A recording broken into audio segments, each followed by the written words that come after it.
સુરતની ઉમરપાડા સૈનિક શાળાના વિદ્યાર્થીઓ બીમાર થયાનો મામલો તાલુકા અને જિલ્લા આરોગ્યની ટીમે સૈનિક શાળા પહોંચી શાળાના અન્ય બાળકોની તપાસ કરવામાં આવી। ગઈકાલે 18થી વધુ વિદ્યાર્થીઓ બીમાર પડ્યા હતા।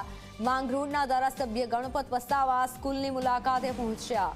વિદ્યાર્થીઓને ફૂડ પોઈઝનિંગ થયાની આશંકા છે। સૂત્રો તરફથી મળતી વિગત પ્રમાણે ફૂડ પોઈઝનિંગ થઈ શક્યું હોઈ શકે છે, જો કે હાલ તો તપાસ કરવામાં આવી રહી છે।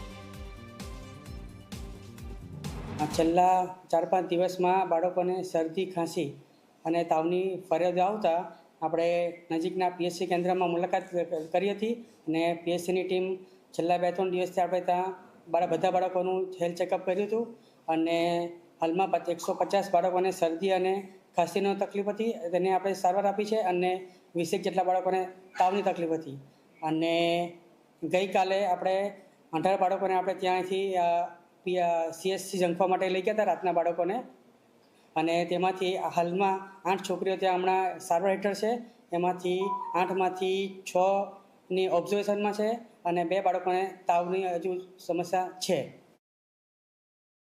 સુરત જિલ્લાના ઉમરપાડા વિસ્તારમાં ફરીથી વિદ્યાર્થીઓ બીમારીની ઝપેટમાં આવ્યા છે। હાલ હું જે દ્રશ્યો બતાવી રહ્યો છું એ ઉમરપાડાની સૈનિક શાળાના દ્રશ્યો છે, જ્યાં વિદ્યાર્થીઓ 2 દિવસ પહેલાં વાયરલ ફીવરના ઇન્ફેક્શન થયા હતા। તેને જ લઈને વિદ્યાર્થીઓ છે તે શરદી ખાંસી અને તાવ જેવી બીમારીઓ થઈ હતી, ઉલટી પણ થઈ હતી।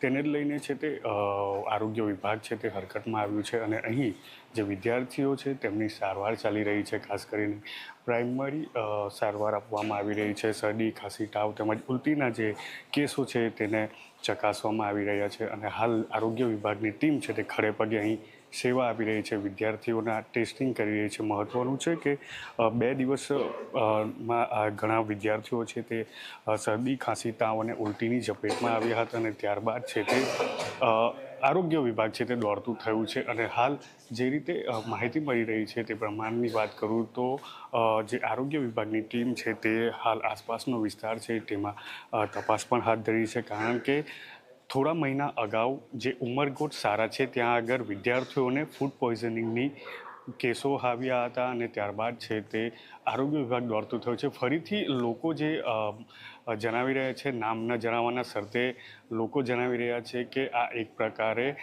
જે અહીંયા જે કિચન આવ્યું છે સૈનિક શાળાનું તેમાં પણ ખૂબ જ ગંદકી હતી અને તેના કારણે ફૂડ પોઈઝનિંગ પણ થયું હોય તેવી આશંકા સેવાઈ રહી છે, પરંતુ હાલ આરોગ્ય વિભાગની ટીમ સમગ્ર બાબતે ઝીણવટભરી તપાસ હાથ ધરી રહી છે। સંદીપ વસાવા, ઝી મીડિયા, ઉમરપાડા, સુરત।